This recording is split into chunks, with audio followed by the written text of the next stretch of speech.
Los hombres elegidos, los ángeles caídos, rechazados. Ciertamente no socorrió a los ángeles, sino que socorrió a la descendencia de Abraham. Hebreos 2:16. Al Dios Todopoderoso, que habitaba solo, le agradó manifestarse por medio de obras creadas que mostraran su sabiduría y su poder. Cuando comenzó el trabajo grandioso de la creación, determinó en su mente que diseñaría una variedad de obras y que todas sus criaturas no serían de una sola forma, naturaleza, grandeza o dignidad. Así, él hizo a unas granos de polvo y a otras montañas de estupenda magnitud. Él creó a unas gotas y a otras océanos, a algunas grandes colinas y a otras valles. Aun en sus obras inanimadas, él mantuvo una grandiosa variedad. Él no le dio a todas las estrellas la misma gloria, ni tampoco a todos los mundos la misma magnitud. Él no dio la misma textura a todas las rocas, ni tampoco dio a todos los mares la misma forma o la misma extensión. A él le agradó la obra de sus manos, que era de una infinita variedad. Cuando comenzó a crear criaturas vivientes, allí también estableció distinciones que debemos notar. Del gusano hasta el águila, del águila al hombre, del hombre al ángel. Tales son los pasos para crear el bien en el diseño de las cosas que son animadas. Él no hizo a todas las criaturas águilas, ni tampoco hizo a todos los seres gusanos, pero teniendo el derecho de hacer lo que quisiera con lo suyo, él ha usado ese derecho en hacer que una de esas criaturas sea el león majestuoso, rey de la selva, y otra, la inofensiva oveja, que será devorada sin poder resistir a su enemigo o defenderse a sí misma. Él ha hecho a sus criaturas tal como le pareció correcto. Él ha dado a algunas velocidad en sus pies y a otras velocidad en sus alas. A una ha dado potencia de vista y a otra ha dado la fuerza del músculo. Él no ha seguido ninguna regla fija en su creación, sino que ha hecho exactamente lo que quiso en el arreglo de las formas de los seres que él ha animado. Así también tenemos que observar una gran diferencia en los seres racionales que él ha creado. Él no ha hecho a todos los hombres iguales. Se diferencian grandemente.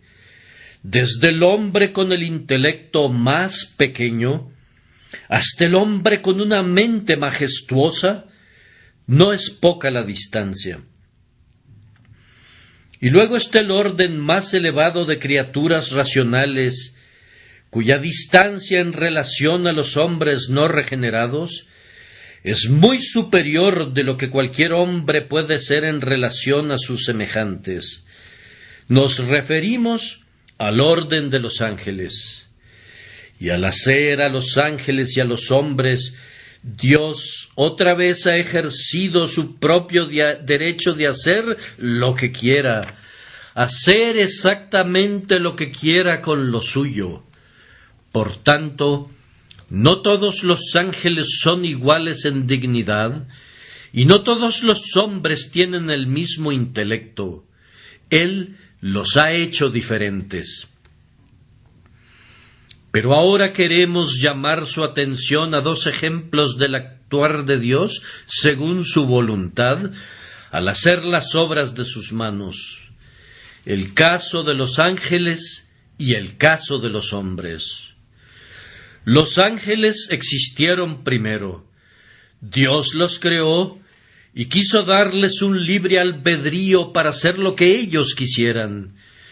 Se les permitió elegir el bien o preferir el mal, pero de la misma manera que lo hizo con el hombre, él también les dio este mandato, que si ellos preferían el bien, entonces su estancia en el cielo sería permanente y firme, pero si pecaban, serían castigados por su culpa y arrojados de la presencia de su gloria y echados en las llamas del fuego. En una hora maligna, Satanás, uno de los ángeles principales, se rebeló. Tentó a otros y llevó por mal camino a una parte de las estrellas del cielo. Dios, en su divina venganza, castigó a esos ángeles rebeldes, los echó de sus asientos celestiales, los sacó de sus habitaciones de felicidad y gloria, y los lanzó abajo para que habitaran para siempre en el abismo del infierno. Al resto de los ángeles se los confirmó, llamándolos los ángeles elegidos. Él hizo que sus tronos los pudieran conservar eternamente, y les dio en herencia esas coronas que, sustentadas por su gracia, ellos habían conservado debido a la rectitud de su santa conducta. Después de esto, quiso Dios hacer otra raza de seres llamados hombres. Él no los hizo a todos de inmediato. Hizo a dos de ellos, Adán y Eva, y les dio la responsabilidad de guardar la seguridad de toda su descendencia a través de todas las generaciones. Él dijo a Adán lo mismo que les había dicho a los ángeles: te doy el libre albedrío, puedes obedecer o desobedecer, según tú decidas. Ahí está mi ley. Tú no debes tocar ese árbol. El mandamiento no es para nada molesto. Guardar ese mandamiento no será difícil para ti, pues te he dado el libre albedrío para escoger el bien. Sin embargo, para la ruina del hombre sucedió que Adán rompió el pacto de obras, tocó el fruto prohibido, y en ese día cayó. ¡Ah, qué caída fue esa! En ese momento tú y yo y todos nosotros caímos. Cuando el maldito pecado triunfó sobre nosotros, no hubo ni un hombre que permaneciera sin pecado. Algunos ángeles quedaron, pero ningún hombre, pues la caída de Adán fue la caída de toda nuestra raza. Después de que una porción de los ángeles había caído, Dios quiso ejecutar su condena y hacerlo de manera rápida y definitiva. Pero cuando el hombre cayó, Dios no quiso eso. Él había amenazado con castigarlo, pero en su infinita misericordia seleccionó a la mayor parte de la raza humana, quien hizo objeto de su especial afecto. Para estos, Él proporcionó un precioso remedio. Para estos, Él pactó la salvación y la aseguró con la sangre de su eterno Hijo. Estas son las personas que llamamos los elegidos. Y esos que Él ha dejado perecer, perecen por causa de sus propios pecados, muy justamente para la alabanza de su gloriosa justicia. Ahora, aquí ven la soberanía divina que Dios eligió poner tanto a los hombres como a los ángeles sobre el fundamento del libre albedrío. Soberanía en que escogió castigar a todos los ángeles con una destrucción total. Soberanía en que Él escogió suspender la ejecución de la sentencia para la raza humana y otorgar un perdón eterno a un cierto número que ningún hombre puede contar, seleccionados de la humanidad, que con toda certeza serán encontrados arriba a su diestra. Mi texto menciona esta gran verdad, puesto que cuando se traduce correctamente dice así: porque ciertamente no socorrió a los ángeles, sino que socorrió a la descendencia de Abraham. Como este texto tiene dos traducciones, les daré los dos significados tan brevemente como pueda. En primer lugar, la traducción de la versión autorizada dice: Él no tomó para sí la naturaleza de los ángeles. Nuestro Señor y Salvador Jesucristo, cuando vino del cielo para morir, no tomó la naturaleza de los ángeles. Hubiera sido una humillación más grande que si un serafín se hubiera convertido en una hormiga, que el todopoderoso Hijo de Dios se hubiera vestido aún con las ropas del arcángel Gabriel. Pero su condescendencia le dictaba a él que si se iba a humillar, él llegaría hasta lo más bajo, que si se iba a convertir en una criatura, él no se convertiría en la criatura más noble, sino en una de las más innobles de los seres racionales, es decir, un hombre.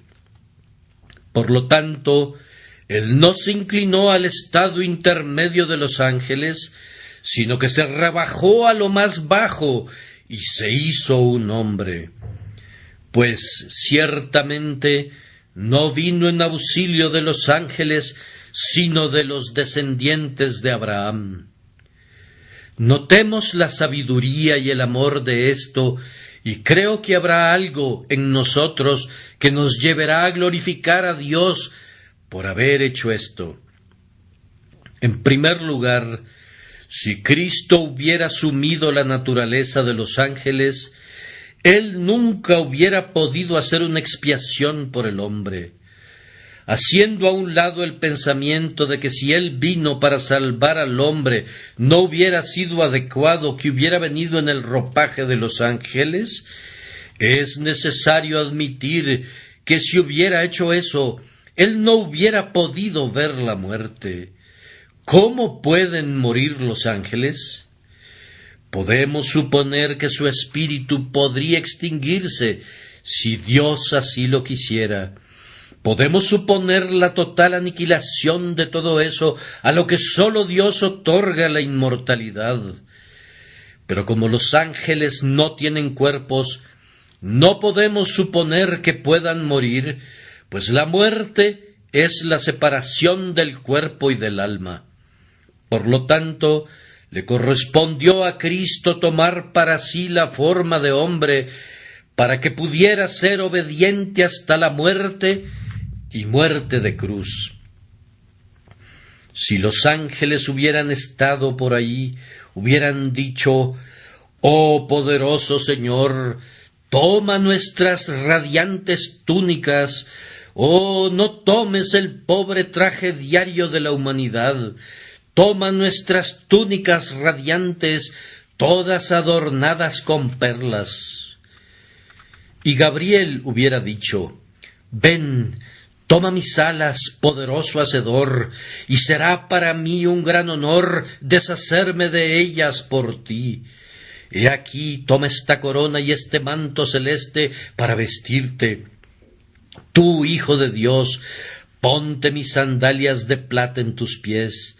No te conviertas en hombre, sino en ángel, si deseas humillarte».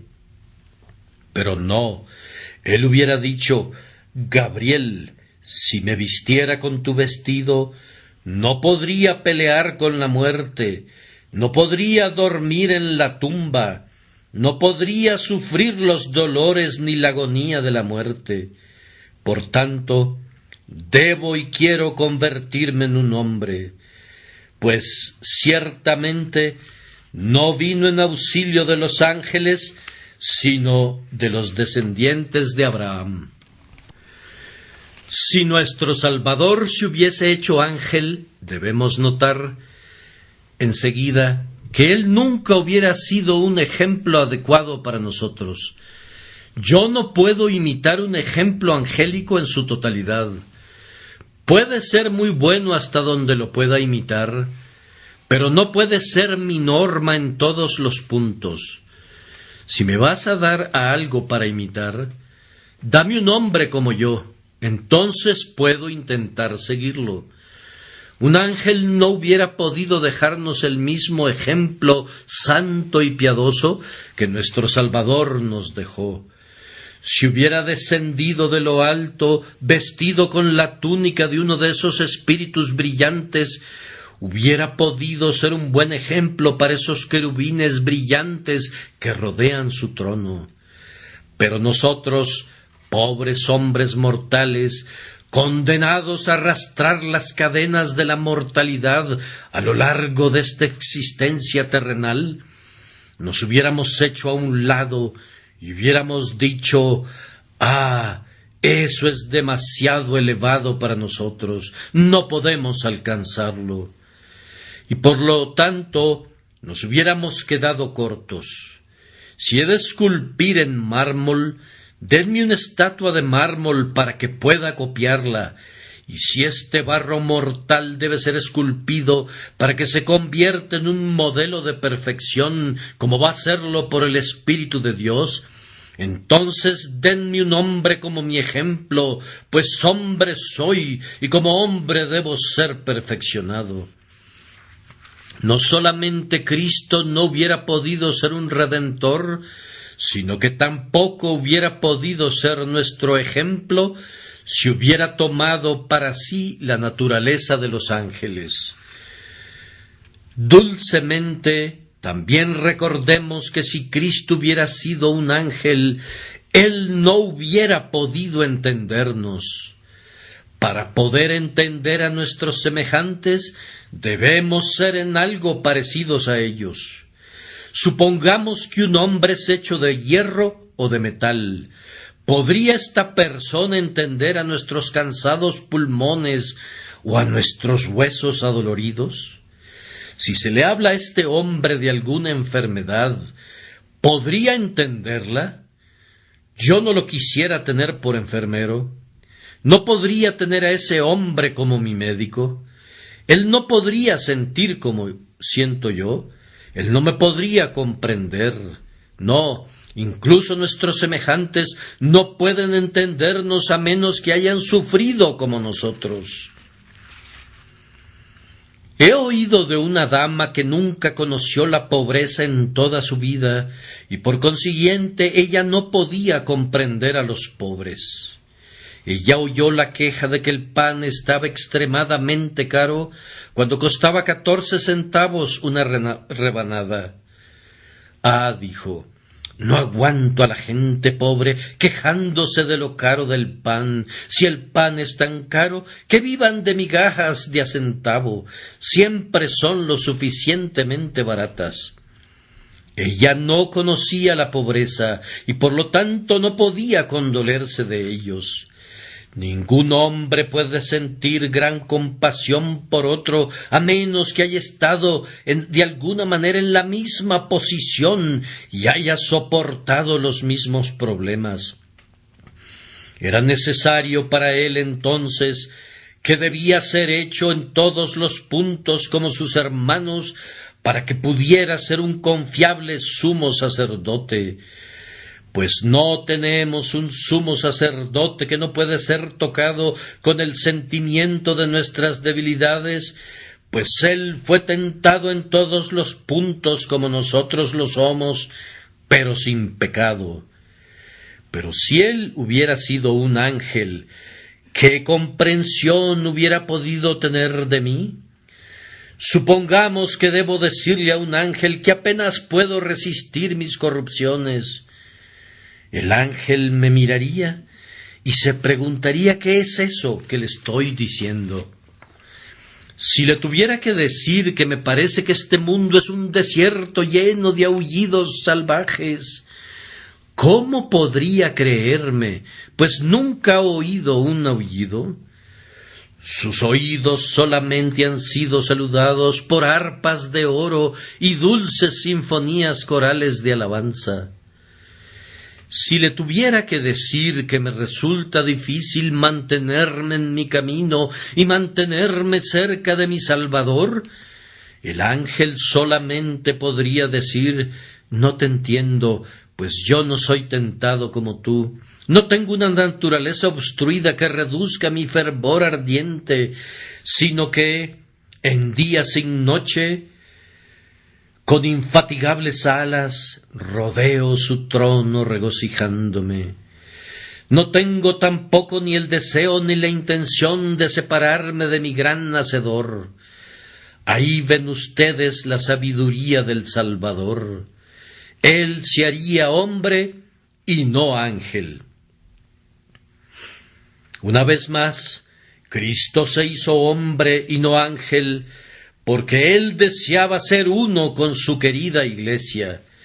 Cristo fue prometido a su Iglesia antes que el tiempo comenzara, y cuando vino al mundo, Él prácticamente dijo: iré contigo, mi novia, y me voy a deleitar en tu compañía. Las ropas de un ángel no eran el vestido de bodas adecuado para mí. Si he de ser hueso de tus huesos y carne de tu carne, estoy asociado a ti por una unión firme y fuerte. Yo te he llamado mi deleite, pues mi deleite está en ti, y he dicho: tu tierra será llamada desposada, esto es, casada. Pues bien, si estoy casado contigo, viviré en la misma condición que tú. No es adecuado que el esposo viva en un palacio y que la esposa deba vivir en una cabaña. No sería adecuado que el esposo se ponga ropas espléndidas y la esposa lleve prendas baratas. No, le dijo a su Iglesia: si tú morases en la tierra, yo también lo haré. Si tú morases en un tabernáculo de barro, yo haré lo mismo. Sí, dijo el Señor, con ella iré, a través de todas las profundidades de cuidados y de sufrimientos, y en la cruz aún me atreveré a llevar las amargas punzadas de la muerte. Cristo no podría ser diferente de su Iglesia.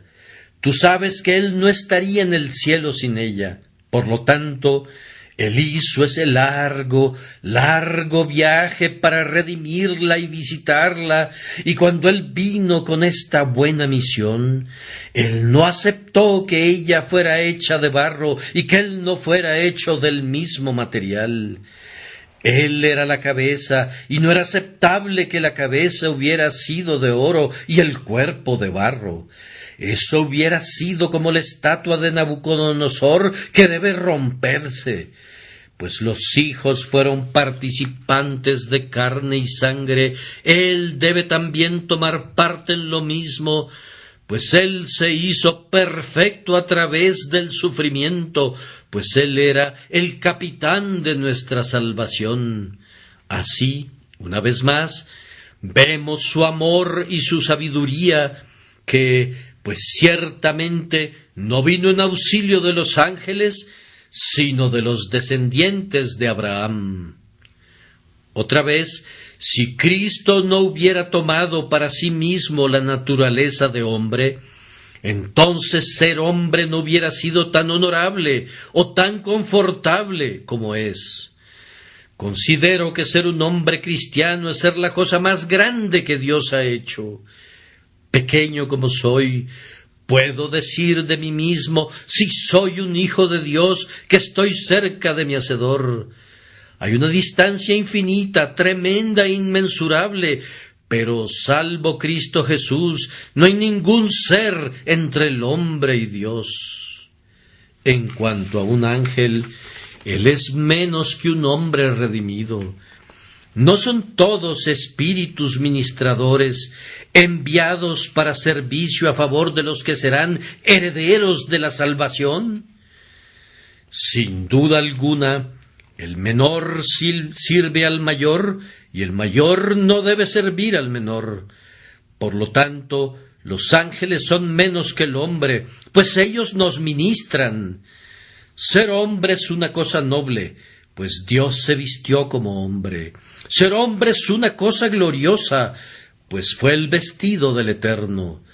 Dios fue hecho carne y moró entre nosotros, por lo tanto, la carne es dignificada y glorificada. Como dije, no sería tan confortable ser un hombre si Cristo no hubiera sido un hombre. Como sé que debo morir, mi consuelo es que voy a resucitar. Pero yo no habría tenido ese consuelo si Cristo no hubiera sido un hombre y si Él no hubiera muerto y resucitado. Oh muerte, he visto a menudo tu prisión y he pensado, ¿cómo puede ser que alguien escape de allí? Los muros son gruesos y contra la puerta hay una pesada roca. Está sellada con firmeza y hay vigilantes custodiándola. Oh muerte, ¿dónde está el hombre que puede romper tu sepulcro o abrir tu puerta? Tus barras de hierro, oh muerte, no pueden ser limadas por mortales, y tus cadenas son muy pesadas para que sean rotas por lo finito. Pero me consuelo, porque hubo un hombre que rompió los lazos de la muerte, hubo uno que rompió las cadenas, cortó las barras de bronce, abrió las puertas y caminó triunfante hacia el cielo. En ese hombre veo un ejemplo de lo que yo también debo hacer cuando el sonido de la trompeta del arcángel sobresalte mis átomos dormidos. A mí también me será fácil levantarme, pues como el Señor mi Salvador se levantó, también todos sus seguidores deben levantarse. Por lo tanto, muerte, veo que tu prisión debe ser abierta otra vez, pues ya fue abierta una vez. Veo tu gusano como una cosa muy pequeña que debe soltar a su presa y devolver la carne de que se alimentó. Veo la piedra de tu sepulcro como piedras pequeñitas de una playa pedregosa del océano que debo lanzar con manos ansiosas cuando rompa los sudarios de la tumba y suba a la inmortalidad. Es cómodo ser hombre, porque Cristo murió y resucitó. Pero si hubiera sido un ángel, la resurrección no hubiera tenido esa grande y gloriosa prueba, ni hubiéramos estado tan contentos de ser humanos, viendo que habría muerte, pero no inmortalidad ni vida. En esta forma he tratado de explicar la primera parte del tema, y ahora vamos con la segunda. La traducción literal, de acuerdo con las notas al margen, es: Él ciertamente no socorrió a los ángeles, sino que socorrió a la descendencia de Abraham, por lo cual se quiere decir que Cristo no murió para salvar a los ángeles, aunque muchos de ellos necesitaban salvación. Él murió para salvar al hombre caído. Ahora, me gusta de vez en cuando dar a los oponentes de la gran doctrina de la gracia un hueso duro de roer. A menudo me han dicho que la elección es una doctrina muy terrible y que enseñar que Dios salva a unos y deja perecer a otros es hacer que Dios sea injusto. A veces he preguntado ¿qué quieren decir con eso? Y la respuesta usual que recibo es: supongan que un padre tiene un cierto número de hijos y él pone a uno de sus hijos en una terrible prisión y hace al resto de ellos muy felices. ¿Pensaría usted que ese padre fue justo? Bueno, contesto yo, tú has supuesto un caso y te voy a responder. Por supuesto que no. El hijo tiene un derecho sobre su padre, y el padre está obligado a reconocerle su derecho. Pero quiero saber qué se propone al hacer esa pregunta. ¿Cómo se aplica eso al caso de Dios? Yo no sabía que todos los hombres eran hijos de Dios. Yo sabía que ellos eran súbditos rebeldes de Dios, pero no sabía que fueran sus hijos. Pensaba que no se convierten en sus hijos mientras no nazcan de nuevo, y que cuando ya son sus hijos los trata todos por igual, y los lleva a todos al cielo, y les da a todos una mansión. Y nunca escuché que él mandara a alguno de sus hijos al infierno. Es cierto, te he oído a ti decir eso. He escuchado que dices que algunos de sus hijos caen de la gracia y por lo tanto él los manda al infierno. Y yo te dejo resolver el problema de cómo es eso justo, pero, amigo, yo no acepto que todas las criaturas de Dios sean sus hijos. Ahora yo tengo una pequeña pregunta para ti.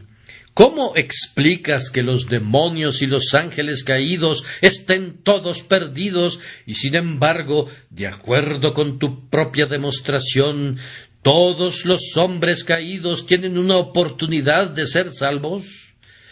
¿Cómo resuelves esto? Oh, dices tú, eso es otra cuestión.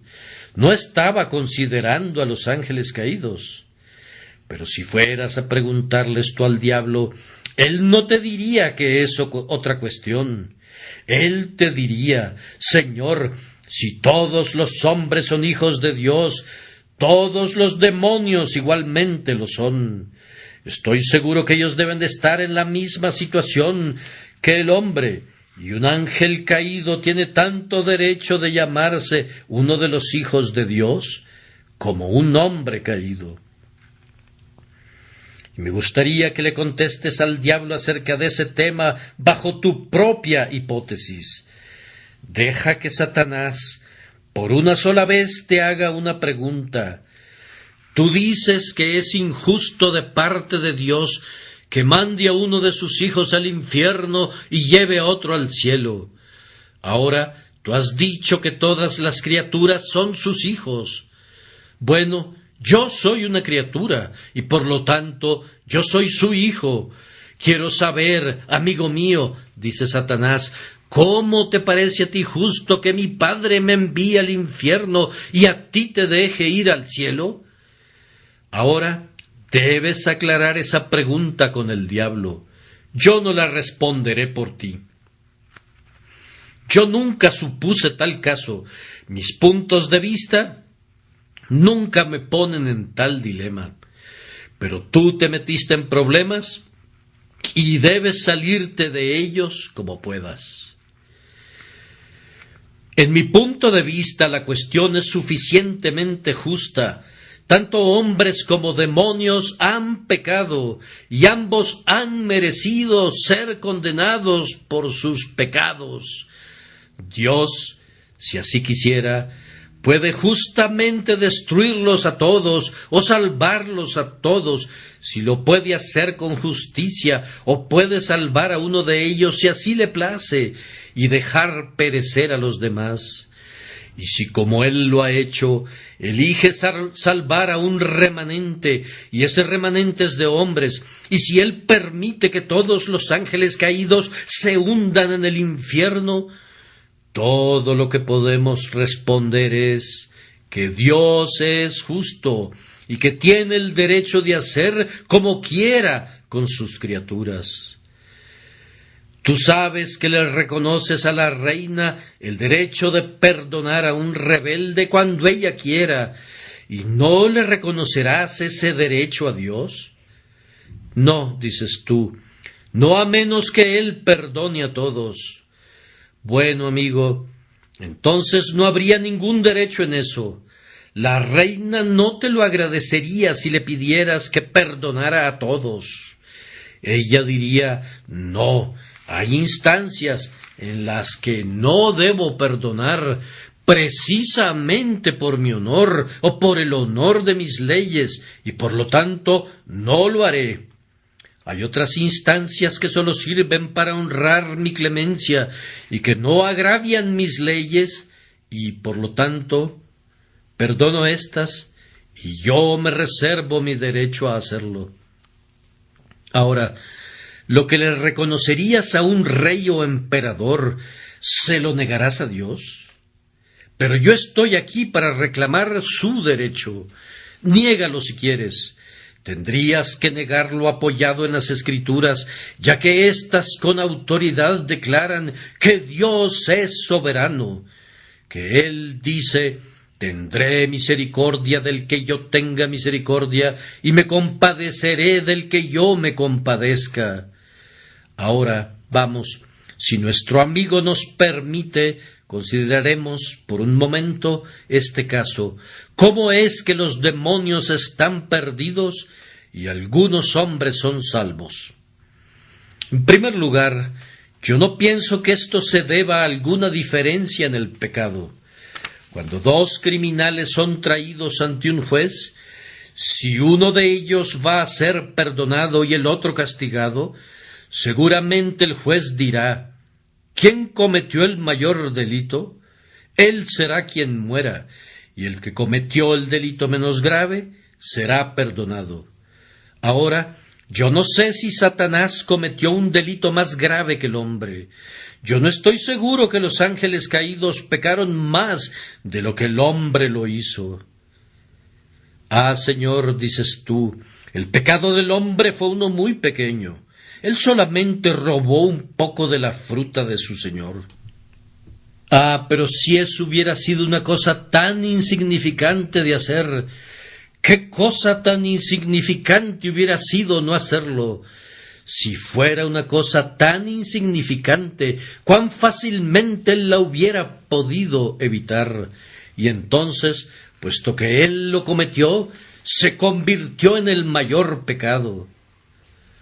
Ah, dices, pero Satanás era orgulloso, y los ángeles caídos fueron orgullosos.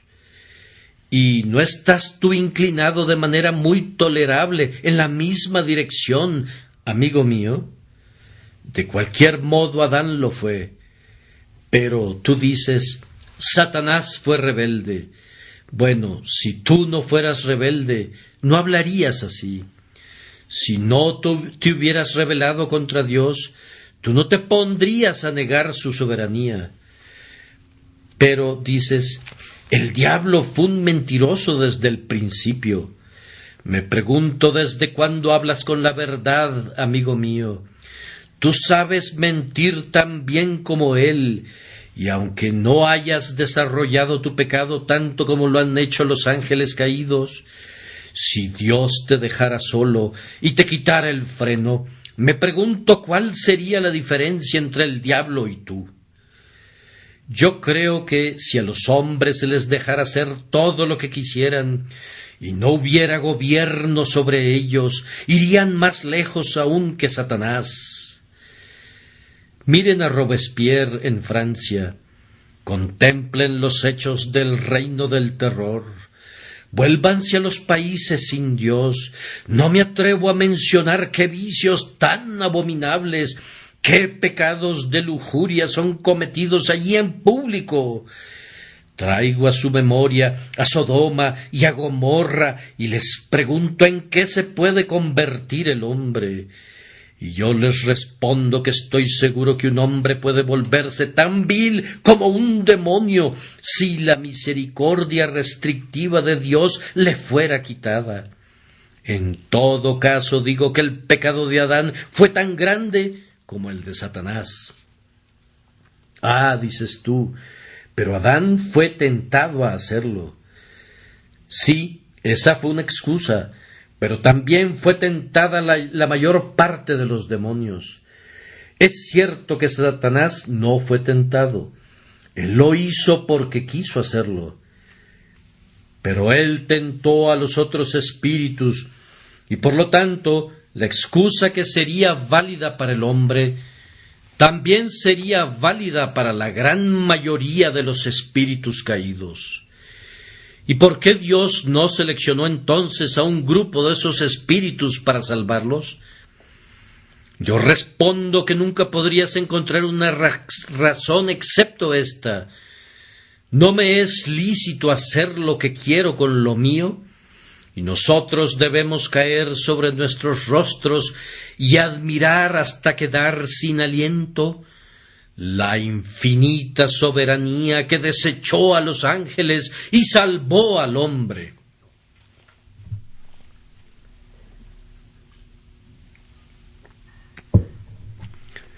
Pero supongamos que no hay tanta diferencia en el pecado de ellos. La siguiente pregunta es: ¿a cuál de esos dos seres vale más la pena salvar? ¿Cuál es la criatura más valiosa? ¿Cuál serviría más a su Hacedor si su Hacedor la perdonara? Y yo reto a cualquiera de ustedes a sostener que un hombre pecador es una criatura más valiosa que un ángel. Ah, si Dios hubiera buscado ganancia, hablando desde la perspectiva del hombre, sería más rentable para él salvar a un ángel. ¿No podría el ángel perdonado servirle mejor que el hombre perdonado? Si yo sirvo a Dios día tras día, debo descansar por la noche, pero los ángeles sirven días sin noche en su templo. Mi celo puede ser muy intenso, pero mi cuerpo se cansa. Pero los ángeles no conocen el cansancio. Y si soy salvo, yo seré un pobre cortesano que estará alrededor de su trono. Pero aquel brillante serafín caído, si hubiera sido perdonado, hubiera hecho una muy buena decoración para adornar los salones del Todopoderoso. Si yo fuera llevado al cielo, no tengo brillantes honores angélicos, y mi naturaleza, aún ennoblecida, no sobrepasaría lo que un ángel hubiera sido si Dios lo hubiera decretado así. Pero si Satanás hubiera sido perdonado, ¡oh, qué fuerte hubiera cantado y con qué gloria hubiera marchado a través del cielo para alabanza y gloria de la gracia que le rescató del infierno! Por tanto, si Dios hubiera pensado en su propia ganancia, primeramente hubiera salvado a los ángeles antes que salvar al hombre. Otro pensamiento. A veces la autoridad dirá: bien, aquí hay dos personas que van a ser ejecutadas y queremos salvar a una. ¿Cuál de los dos sería la persona más peligrosa si se le permite que siga siendo un enemigo?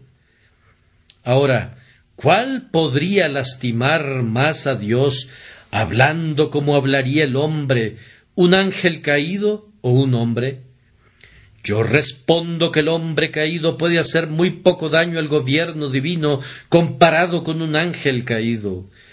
Un ángel caído es tan sutil, tan poderoso, tan veloz, tan capaz de volar en las alas del trueno, que puede hacer 10 veces más daño a su hacedor, si ciertamente su hacedor puede ser dañado, que lo que podría ser cualquier hombre. Así que si hubiera habido cualquier consideración de este tipo en la mente divina, Dios hubiera seleccionado a los demonios para salvarlos, ya que podrían darle mayor gloria si fueran salvados y hacerle mayor daño si no fueran salvados. Y todavía una consideración más, para mostrarles aún más cuán soberano es el deseo divino en esta materia. A lo mejor pueden decir, si alguien va a ser salvado, que sea salvado quien sea menos difícil de salvar. Ahora, ¿quién podría ser salvado con mayor facilidad, un ángel caído o un hombre caído? Por mi parte, no veo ninguna diferencia, pero si hubiera alguna, me parece que una restauración no causa ni la mitad del daño que una revolución. Y haber restituido a los ángeles al lugar del que habían caído, hablando como un hombre debe hablar, no hubiera sido tan difícil como haber sacado al hombre caído fuera del lugar del que había caído y ponerlo donde los ángeles caídos una vez estuvieron. Si Satanás hubiera entrado al cielo, hubiera sido como una restauración, un viejo rey que regresa a su antiguo trono. Pero cuando el hombre entra allí, es como un rey yendo a una nueva dinastía, un nuevo reino. Es el hombre que entra al lugar de los ángeles, y para eso, tú sabes, debe haber gracia santificante y amor interesado en comprar. Eso pudo haber sido necesario para los ángeles caídos, pero ciertamente no más para ellos que para el hombre caído. Aquí entonces somos traídos de regreso a la única respuesta, que Dios salva al hombre y no a los ángeles, solamente porque así lo decidió. Y les dice a los ángeles que han perecido: no, pero oh Satán, ¿quién eres tú para que alterques con Dios? Dirá el vaso de barro al que lo formó: ¿por qué me has hecho así? Pero tú puedes decir: Dios salvó al hombre porque tuvo compasión de él. Pero entonces, ¿por qué no les tuvo lástima a los demonios? Conozco 2 hombres que viven con muy poco presupuesto a la semana. Uno de ellos me da mucha lástima, pero el otro, que no tiene una mejor situación, me da más lástima porque él alguna vez conoció tiempos mejores. El hombre, es verdad, cayó del Edén, pero Satanás cayó del cielo, y da más lástima debido a la grandeza de su caída. Y por lo tanto, si la lástima fuera la que gobernara, Dios se hubiera decidido en favor de los ángeles caídos y no por el hombre caído. Pero creo que oigo que alguien susurra de nuevo: pero yo no veo esa primera parte. Tú dijiste que a ti te parecía que el pecado del hombre era tan grande como el pecado de Satanás. Bien, ruego que se me dé otra oportunidad para decir otra cosa, que independientemente de qué tan poderosamente sabio tú seas, tú tampoco conoces ninguna diferencia. Pues ¿crees tú que si los pecados fueran diferentes, el castigo sería el mismo? Ciertamente no, dices tú. El castigo debe ser el mismo para el mismo pecado. Bien, pues, los demonios y los hombres deben estar en el mismo infierno, el lago de fuego que fue preparado para que el demonio y sus ángeles estén allí, y que es el lugar al que los hombres son lanzados, y por tanto te desafío a que pruebes que su pecado no es el mismo. Creo que si no es el mismo en grado, es el mismo en calidad y el mismo en naturaleza. Y por lo tanto, un ángel caído y un hombre caído están en igualdad de condiciones, así que si Dios hace una diferencia, Él hace solamente porque Él quiere hacerla y no da cuenta a nadie de sus negocios. Este es un cuchillo que corta de raíz cualquier cosa que suene a mérito. Le quita a los que creen en el libre albedrío cualquier oportunidad de acusar a Dios de injusticia, pues ¿cómo pueden encontrar que Dios sea injusto si salva a un hombre y no a otro, cuando no se atreven a sugerir en lo más mínimo que Él es injusto al salvar a algunos hombres y dejar que los demonios perezcan? Ahora he acabado el tema, y debo hacer una reflexión práctica o algo así, y entonces habré terminado. Algunos pueden protestar contra esta prédica doctrinal, y saldrán, y me llamarán un antinomiano. Yo para nada me voy a molestar acerca de eso, si los puedo hacer enojar.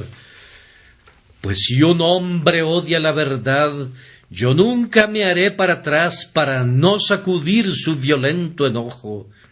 Y si alguien ofende a mi Dios, entonces no importa que a su vez sea ofendido.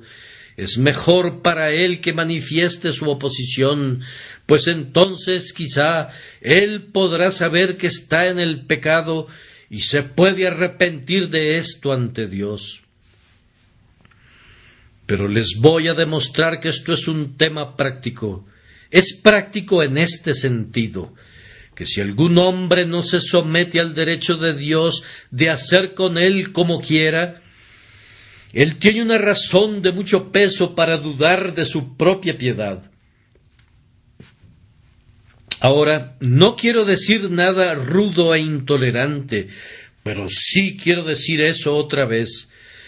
Si doctrinalmente lo niegan, prefiero no llegar a ninguna conclusión, pero si en sus corazones sienten odio por esa doctrina de que Dios tiene el derecho de salvarlos o destruirlos, me dan una muy grande causa para dudar que ustedes alguna vez hayan conocido su propia posición a los ojos de Dios.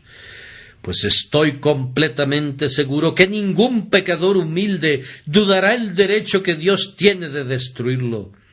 Y creo que ningún hombre que siente algo de amor hacia sus semejantes, creyendo que Dios tiene el derecho de destruirlo, discutiría con Dios de alguna forma si Él decide salvar a otro que es tan malo como Él mismo. Les digo, es su orgullo que todavía no ha sido humillado lo que da coces contra esta doctrina de la elección. Es su orgullo infernal, nacido del infierno, el que les hace odiar esta verdad. El hombre siempre la ha rechazado y siempre lo hará. Cuando Cristo predicó esta doctrina una vez, ellos querían arrastrarlo al borde de la cima del monte y lo hubieran arrojado de cabeza. Y siempre espero encontrar oposición si hablo con amplitud y claridad. Pero déjenme decirles con toda solemnidad que si ustedes no creen en el derecho que Dios tiene sobre ustedes, me temo que su corazón nunca ha estado bien delante de Dios. Otra conclusión práctica. Si tú crees que esto es verdad, que Dios tiene el derecho de enviar tu alma al infierno y que si salva a alguien más y no a ti, es justo. Si crees que si Él te salva, es un acto de amor soberano que distingue, entonces muestras un espíritu que está muy cerca del reino de los cielos. Yo no creo que un hombre admita esta verdad a menos que haya tenido un cambio de corazón. Puede admitirla en su mente, pero no sentirá que sea verdad a menos que tenga un nuevo corazón y un espíritu recto. No iré tan lejos como para decir que un hombre que cree en la soberanía divina es un cristiano. Eso sería estirar demasiado la verdad. Pero sí digo que si un hombre es lo suficientemente humilde, lo suficientemente manso, lo suficientemente contrito para echarse a los pies del Salvador, con esto, no traigo nada en mis manos, yo no tengo justicia ni demandas, si tú me condenas, serías justo, si tú me salvas, te lo agradeceré para siempre. Un hombre así tiene que haber tenido un trabajo de la gracia en su corazón para traerlo a esta conclusión. Si puedes decir eso, entonces, pobre pecador, acude a Jesús, porque Él nunca te rechazará. Permítanme contarles una historia acerca del hijo pródigo y entonces llegaré a una conclusión. El hijo pródigo salió una mañana y tuvo un largo viaje por recorrer. Tenía frente a sí una montaña que escalar, llamada la montaña de sus propios pecados e iniquidades. Él apenas había llegado a la cima y se estaba acercando a una torre llamada la Torre del Verdadero Arrepentimiento, cuando su padre, que estaba sentado en el techo de la casa, lo vio. Y cuando lo hubo visto, corrió inmediatamente, y antes de que su hijo llegara a la puerta, el padre cayó sobre su cuello y lo besó. Llevó a su hijo a su casa y preparó un banquete, y festejaron, pero después de que el hijo se había sentado, el padre lo miró y vio que su hijo no comía, y que sus lágrimas rodaban en sus mejillas. «Hijo mío», dijo el padre, «¿por qué no comes? ¿Por qué lloras, hijo mío? Todo este banquete fue preparado para ti». Soltándose en llanto, el hijo dijo: «Padre, ¿me perdonas todo?». «Sí», le respondió el padre, «te perdono todo. Come, hijo mío, no llores». El hijo pródigo prosiguió en su estado. El padre miró a los otros invitados, pero luego, contemplando a su hijo, vio que lloraba otra vez y que no comía. Dijo el padre: «Hijo, ¿por qué no comes? El banquete es solo en tu honor. ¿Por qué lloras, hijo mío?». «Padre», dijo, con las lágrimas rodando en sus mejillas otra vez, «¿me permitirás quedarme aquí?». «Oh, sí, hijo mío», dijo el padre, «come, no llores, tú te quedarás aquí. Eres mi hijo amado». Bien, el hijo pródigo estaba allí, y el padre miró a los otros invitados, pero de vez en cuando volvía la mirada hacia él, y allí estaba su hijo llorando de nuevo. «Mi querido hijo», le pregunta, «¿por qué lloras?». «Oh, padre», dijo él, «¿me vas a permitir quedarme aquí? Pues si no lo haces, sé que voy a huir». «Padre, ¿harás que me quede aquí?». «Sí, hijo mío», dijo el padre, «eso haré. Mi gracia, como una cadena, unirá ese corazón errante a mí». El hijo se limpió los ojos, comenzó a comer y ya no lloró más. Allí, pobre hijo pródigo, hay algo para ti. Si vienes a Cristo, te quedarás con Él para siempre, y por sobre todas las cosas, Él te guardará allí. Por tanto, gózate, pues aunque Él tiene el derecho de destruirte, recuerda, Él no lo hará, pues su corazón está lleno de amor y de compasión por ti. Solamente ven a Él y serás salvo.